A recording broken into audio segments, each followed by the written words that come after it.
সরকারের আহ্বানে সাড়া দিয়ে অস্ত্র জমা দিয়ে আত্মসমর্পণ করতে যাচ্ছে কক্সবাজারের মহেশখালী সহ চট্টগ্রাম উপকূলের অস্ত্র তৈরির কারিগর সহ অর্ধ শতাধিক জলদস্যু।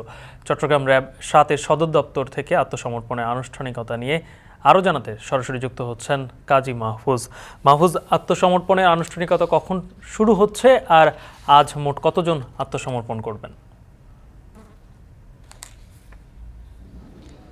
গালিব, আনুষ্ঠানিকতা কিন্তু এখনও শুরু হয়নি, হয়তো একটু পরে স্বরাষ্ট্রমন্ত্রী আসলে পরে সেই আনুষ্ঠানিকতা শুরু হবে। তার আগে বলে রাখি যে আসলে এই মানুষগুলো কদিন আগেও কক্সবাজার এবং চট্টগ্রামের সমুদ্র উপকূলে জেলেদের কাছে ভয় এবং আতঙ্কের কারণ ছিল। তবে আজকে তাদের এই আত্মসমর্পণের মধ্য দিয়ে জেলেদের মাঝে অনেকটা স্বস্তি এবং প্রশান্তি ফিরবে এমনটি আশা করছেন জেলে পরিবার সহ এখানে যারা সংশ্লিষ্ট আছেন তারা।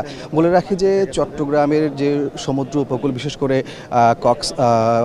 বাঁশখালী, আনোয়ারা এই অংশের যে সমুদ্র উপকূল, সেই উপকূলগুলোতে একই সাথে কক্সবাজারের মহেশখালী, কুতুবদিয়া অংশে, পেকুয়া অংশে এই জলদস্যুরা একসময় দাপিয়ে বেড়াতো এবং তারা জেলেদের ফিশিং বোটে আক্রমণ করে সেখান থেকে মাছ এবং প্রয়োজনীয় যে সামগ্রীগুলো আছে সেগুলো তারা ছিনিয়ে নিত। তবে তারা এখন বুঝতে পেরেছে এবং সরকারের আহ্বানে সাড়া দিয়ে তারা আলোর পথে আসার জন্য সিদ্ধান্ত নিয়েছেন। সেই অংশ হিসেবে মূলত আজকে ৫০ জন জলদস্যু তারা আজকে আত্মসমর্পণের করার জন্য মূলত এখানে আজকে এসেছে।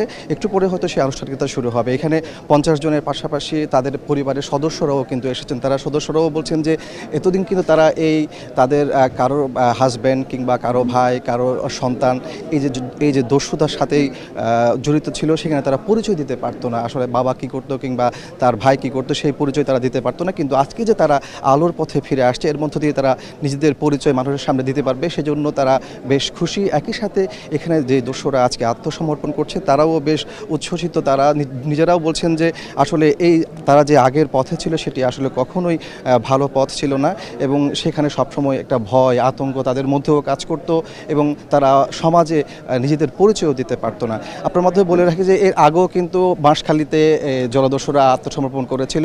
আজকের যে আত্মসমর্পণ কার্যক্রম, সেখানে কিন্তু আমরা যতটুকু জানতে পেরেছি ৭০টির অধিক অস্ত্র জমা দেওয়া হবে, একই সাথে গোলাবারুদ জমা হবে।